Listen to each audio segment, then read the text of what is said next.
Hey, what is up guys? Welcome back to another episode of ReaperCast. Today we're going to be talking about a few new cards here again with the Dawn of Majesty. So with that being said, let's go over these cards because they're definitely quite the interesting bunch. Let's begin with an import card. This comes from the Link Rain set, which came out quite a long time ago, and this card was meant to be out a long time ago, but unfortunately it was delayed quite a bit. So we have over here Trickstar Festival, a normal spell card, special summon 2 Trickstar tokens, very light level 1, attack 0 and defense 0. If a Trickstar monsters you control that was special summoned from the extra deck would be destroyed by battle or card effect, you can banish this card from your graveyard instead. You cannot normal or special summon monsters the turn you activate this card except Trickstar monsters. You can only activate 1 Trickstar Festival per turn. Definitely a very nice card, not bad at all. Actually, there's quite a few effects here that could definitely benefit the deck. But as I said earlier, this particular card came out way too late. It would be so much better if this came out maybe a year ago, which would be a lot more appropriate. However, moving on here, we have Arrive in Light, a continuous spell card. When this card is activated, place 1 level 1 dragon monster from your hand or deck on top of your deck. Neither player can return Stardust Dragon or a Synchro monster that specifically lists Stardust Dragon in its text from the field to the extra deck. If a Synchro monster is special summoned except during the damage step, you can apply one of the following effects, but you cannot apply the same effect again this turn. You can either draw 1 card or special summon 1 tuner from your hand. I definitely like that because this could apply both on your turn as well as your opponent's turn as well, so as a result this card definitely has its benefits. I am definitely surprised to see that this is a secret rare though. However, the next card we have here is Link Apple, a level 1 Fire Cyberse effect monster with 0 attack and defense. You can reveal this card in your hand, banish or face up 1 random face down card from your extra deck, then special summon this card if the banished card was a Link monster. Otherwise discard this card, and if you do draw 1 card, you can only use this effect once per turn. That's not bad at all, I like that. It's generic enough that you could use it in any deck, but at the same time, using this in Cyberse is definitely a great way to further extend, and keep in mind that you have full control. Since a Cyberse deck will mostly be filled with Link monsters, splashed in with 1 or 2 non-Link monsters.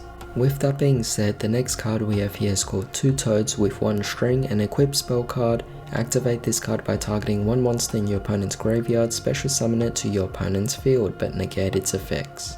Also equip it with this card. When this card leaves the field, destroy that monster. The equipped monster cannot attack or be targeted for an attack if this card is sent to the graveyard because the equipped monster was used as material for Fusion, Synchro, Xyz or Link Summon. You can take control of that summoned monster.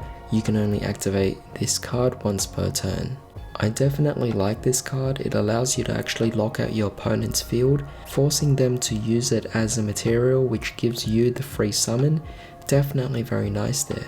But I am surprised to see that it has nothing to do with the frog decks. So moving on here, we have High Ritual Art, a ritual spell card. This card can be used to ritual summon any ritual monster from your deck. Alright, that's definitely very surprising for a generic ritual support, but I'm definitely not against it. You must also tribute normal monsters from your hand whose total levels equal the level of the ritual monster you ritual summoned. Shuffle that ritual monster into the deck during your opponent's end phase. You can only activate 1 of this card per turn. I mean, this is not necessarily the worst card. It definitely allows you to go for additional ritual summons if needed.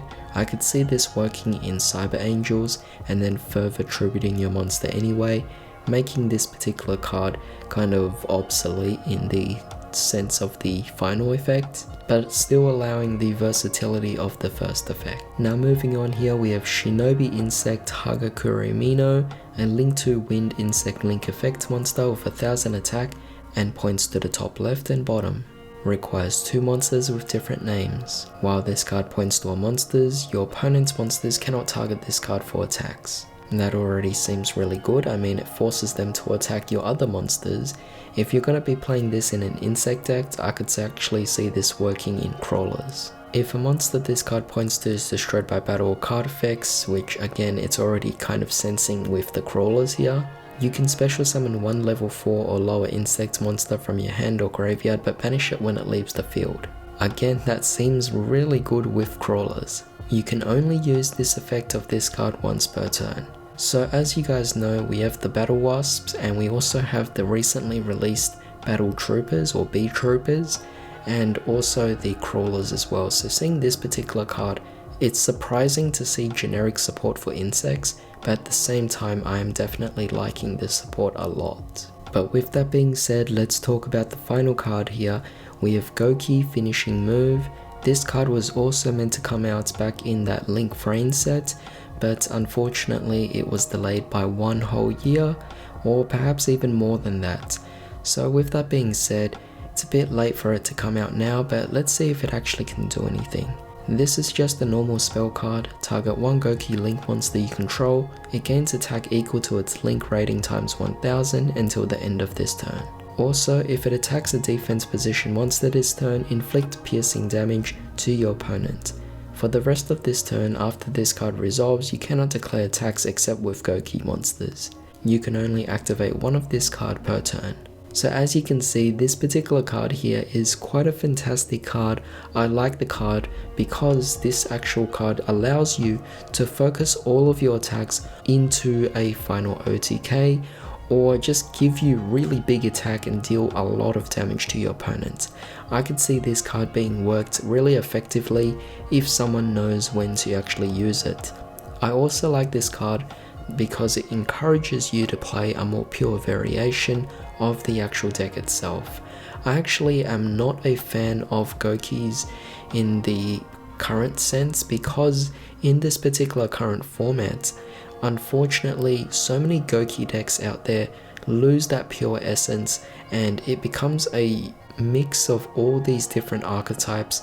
I have seen Goku deck profiles on other channels where the extra deck has not a single Goku Link monster, and that just saddens me. It's quite disappointing to see that with so many Goku Link monsters out there, no one is willing to actually try them out. There are quite a lot of decent Goku Link monsters out there, and you could benefit a lot from it as well. So hopefully with this particular card being added into the game itself, it will encourage more players to actually play Goku Link monsters, because I definitely think that they should come back into the more pure variation of the deck itself. Now very quickly before I sign off, I actually wanted to talk about a few cards that are actually checklisted for Dawn of Majesty. We can see that this full list here has 100 cards, definitely very nice. I don't think this is too big at all. I mean, it's 100 cards, but keep in mind that a few of these cards are also collector's rares, making it technically a smaller set, meaning it would technically be easier to obtain all of these cards if you actually needed to, or at least it would increase the chances of you getting it. Just scrolling through, we know that the Bee Troopers and the Despians are the new archetypes in this, but we are also getting here the Magikeys being a new archetype, the Sue Ships. We are getting some Chronomaly supports. Gizmek is being presented as if it's an own archetype now, so that's definitely fantastic as well. We're also getting some support for old cards such as the Gustos, the Amazement, the Alien, so that is definitely fantastic. But I will say that there is definitely a lot of new archetypes coming out in this particular set alone.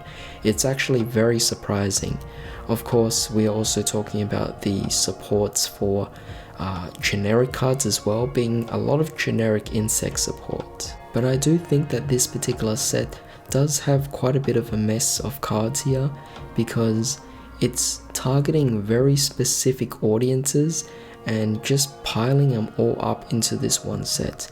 Now this set is definitely quite interesting because it could either be successful or it could be a complete failure. How is this so? Well, with this many new archetypes being introduced, it will definitely attract a lot of people into it, so it could be quite a really good selling set. The same thing applies for the fact that a lot of the imports from the Link Frame special set is also in here as well, so a lot of people would be really keen on getting them, and even support for old decks would definitely spark a lot of interest as well. However, with that being said, there is definitely quite a few downsides to this as well. A lot of these cards that are either supporting old stuff, or a lot of these cards that are coming from the imports, are definitely going to be quite an issue for the fact that they are also just low rarity. Who on earth would actually buy a set just to get those cards? They could easily just buy the singles for it, meaning to sell the product itself doesn't really work out as well. But I am sure a lot of people would be interested in the Stardust Dragon Collector's Rare. That would be something that I would be very keen to get myself. But with that being said and done, I hope you guys enjoyed this particular video. If you enjoyed it, definitely drop a like, share, comment and subscribe, and hit that bell notification as well. Thanks for joining me today. I hope you all have a fantastic day. I'll see you all next time.